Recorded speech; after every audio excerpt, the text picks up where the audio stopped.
There are just so many new revenue streams that are coming into the business. If you look at over the next 3 years, e-commerce globally is going to at least double from 3 trillion to 6 trillion, and a lot of that goes into the internet and media. There are a whole bunch of new businesses that are coming in online. So, for example, sports gambling is going to in the next 4 years. So there's so many new revenue streams that are going to be in this business. It doesn't necessarily mean it's going to go to the biggest companies, but there's going to be a lot more money flowing into tech and media. But here's, to take the tech piece out for a second, I just want to talk about media for a second, because part of your premise is it relates to subscription businesses, no? And when I say yes. subscription businesses, the Netflix and Hulu's of the like, but also even publications, all of which are throwing up paywalls, and more people are having to subscribe to actually get to that content. My question is, isn't there an upper limit where you start to push on the edge and consumers say, I can't do this anymore? It's so far, it's not only is it not happening, but people are finding that there are new things, there are other things that they're going to pay for.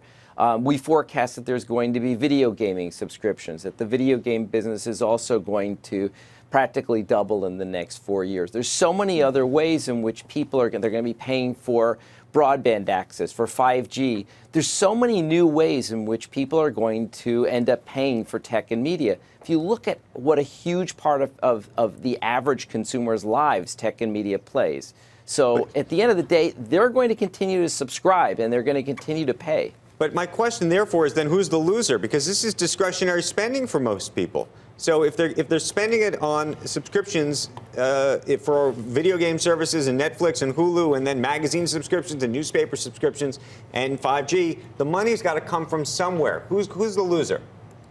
I don't think there is a loser. I think that in a lot of cases, people are allocating their spend, but from other things in their lives. But it's mainly going to be consumer products. It's other things like that. It's maybe going out to restaurants, because we're finding that people's tech and media time is actually going up. We're forecasting that people are going to spend another 11 minutes a day with entertainment or tech. Hey, Michael, just really quickly, I hadn't thought of it until Andrew posed that question, but we've been talking today about the potential for late cycle and how that worries a lot of market watchers and investors.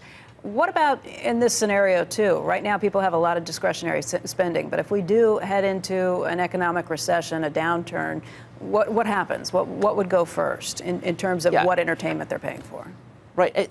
We've never seen, it's never been a cyclical downturn in terms of the amount of money that people are paying for subscriptions, whether it was back in the old days, whether it was movie theaters or even cable. We've seen it at the edge, but for the most part, people continue to pay for tech and media. You also talk about the smart camera finally maturing to a point where it's so meaningful in our lives. What do you mean by that? We're going to be at a point where everybody is going to have a lot more smart cameras in their lives. The smart cameras have gotten a lot, the intelligence, the visual intelligence has got a lot better.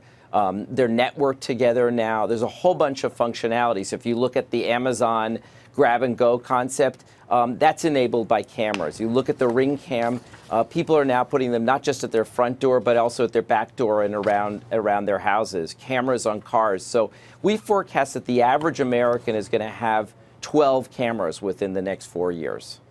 Okay, of all the things that you talked about last night when you put together this presentation, what is the one upside surprise, the one thing you think nobody is thinking about? You have predicted lots of things, by the way, over the years. By the way, he was one of the first people to ever tell me to get into Bitcoin. Remember when we had that dinner? This is probably 2012, 13. Then he said the Black Panther was going to be a huge hit way before anybody else knew. Anyway, Michael, so what? Give us another tip. Give us one more big tip this morning. I think that there are a couple of things that are going to happen in the next couple of years. I think one of them is I think we're going to see podcasting. Not only is it going to continue to take off, but it's going to be a business. Right now, it's really not a business, and we're going to see one of the major tech companies to create the YouTube for podcasting. I also think we're going to see it's not just more cameras in people's lives. I think we're going to see the utility of cameras. So if the last wave of home devices was the speaker and it was voice, the next wave is vision. And so if we had talked about this 5 years ago, nobody would have imagined there'd be a home speaker in multiple rooms of people's houses.